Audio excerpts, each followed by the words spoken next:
Jeffrey অ্যাপিস্টেইনের সঙ্গে ঘনিষ্ঠ সম্পর্কের নতুন নথি ফাঁসের জেরে বড় রাজনৈতিক সংকটে পড়েছে ব্রিটিশ সরকার।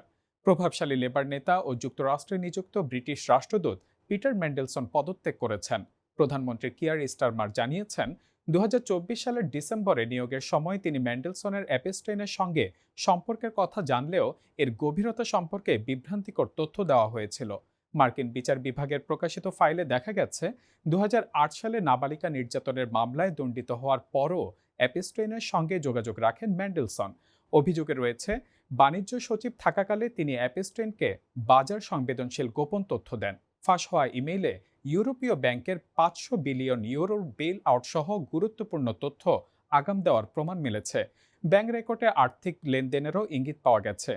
এরই মধ্যে সরকারি পদে অসদাচরণের অভিযোগে তার বিরুদ্ধে ফৌজদারি তদন্ত শুরু করেছে ব্রিটিশ পুলিশ। স্টারমার ক্ষমা চাইলেও বিরোধীরা একে প্রধানমন্ত্রীর বড় ব্যর্থতা বলে সমালোচনা করছে।